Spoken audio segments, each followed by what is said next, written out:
सचो धणी साहिब रब सुभान कुर्ब ते कादिर जा जंहिं अजब कयो इंसान ॾिनाई मोती मुहम्मद जहिड़ो जेको कंदो अड़ियनि ते अहसान करे उम्मती अरबी जो आहे मौला वधायो मान हाणे ॿोल ॿ टे ॿुधायां थो करे शेख थंदो शान असुल मब हुयो मोल जो जिते हो दिलबर जो दुकान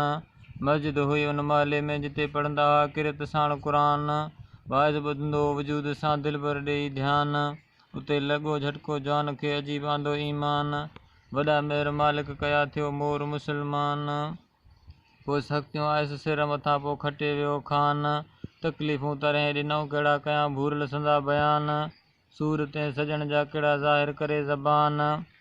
भरिजे गुल पटींदो गुलाब जा त अवल कंडा हणंदो कान जे वठंदो मज़ो माखी जो त अवल ॾींबू ॾंगींदो जान पर करे पास पिरी वियो जेके आया इम्तिहान कयाऊं बंदि कोठियुनि में उते बि धणीअ ॾिनो पिए दान ॾिसी कुदरत कादिर जा वधियो दिलबर संदो ध्यानु बहादुर बेअदो ॿियो हो अकुलमंद इंसान इल्मु पढ़ी आलिम थियो वठी फैज़ फुरक़ान थियो कर्म कोस्ताननि ते वरी आंदो बारी बुला ख़ान उते कयाई ख़िदमत शुरू ख़ल्क़ जी हो अनमोल इंसान महिनत ते मीर जी बेहद आहे बयान कई मस्जिदूं बनाई मुल्क में जिते ॿुधूं पिया आवाज़ साण आज़ान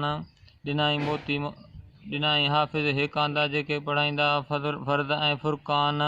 खोले मदरसा ॾिनई माण्हुनि खे पढ़ो कुर्ब मंझां क़ुरान ॿियो नाहे वाह वसीलो इहो अथो सफ़र संदो सामान अक़ीदो अफ़ज़ल रखो मिलंदो क़बरुनि मंझां कान वली इहे वाली न थींदा अथो असां जहिड़ा इंसान इन मोरनि महिनत कई तॾहिं मौला वधायनि मान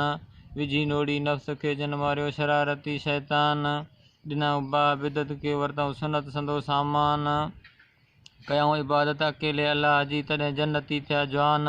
करियो गौर गुनियतुल तालिबीन ते जेको लिखियो पीर पीरान खुली तौहीद तंहिंमें बुज़ुर्ग कई बयान कई तयारु कई तौहीद ते थिया साईं शेख अब्दुल्ला जा अहसान करे ख़र्च खीसे मां कई जलसा कराया जवान करे हमदुनात हर साल पियो जिते अचनि सोणे मोहम्मद जा मस्तान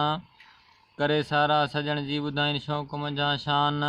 ॿियो हैडपंप ॾिनई हिकांदा जेके हुआ पाणीअ लाइ परेशान कूलर ऐं क्यान खणी कंदा गॾा गाॾनि ते गुज़रान ॿियो निकाह कराई नियाणियुनि जा जेके हुआ हक़ लाइ हैरान ख़र्च जे खोट ख़ातिर ज़िंदगी हुयनि ज़ियान बनायई घर ग़रीबनि जा जेके वसूं हुआ वीरान लॻायई तर में कैंपूं कोहिस्तान में कयईं अंधनि ते अहसान जॾहिं मिलियो नूर नबीननि खे तॾहिं ॾिनऊं पिए दुआउनि संदा दरमान ॿिया बि इलाज करायईं इलाहियुनि जा जन बि बीमारी कयो थिए बयान लॻायईं तर में कैंपूं तोहरनि जूं जिते हुआ अबोज इंसान उते बि ॾिठमि अखियुनि सां 15 सालनि जा पहलवान ॿियो विरहाए ॾिनई व्हील चेयर जेके हुआ हलण लाइ हैरान जेके आजियूं कंदा हुआ औलाद खे खणाइण लाइ खान लथी मोहताजी मीरनि जी जेके हुआ पोढ़ा परेशान ॾिनई राशनूं राजनि खे कयो ग़रीबनि गुज़रान इफ़्तियारी महिल मिसकीननि खे ॾींदो हो सवाब लाइ सामान कंबल ऐं कोट विरहाए ॾिनई सर्दीअ संदो सामान करे ख़िदमत ख़ल्क़ जी राज़ी कयईं रहमान हीणनि जे हमदर्दी में कोताही कयईं कान सोणू सदा सींगार आहे जलसन धंधो जवान गुफ़्ता ते गोहर जा ॼण मोती ऐं मरजान ही ख़ुशामंद नाहे ख़ुदा ॼाणे अथो अंदर जो ऐलान कई ख़ूबियूं ते खान में कहिड़ा ज़ाहिर करे ज़बान अहिड़े सूरहनि जी सिंध में शल कमी थिए कान हाणे अलाह वारनि जो अलीम मंदूं थी क़दमनि तां क़ुर्बान अथम उमेद अलाह में थींदो मालिक महिरबान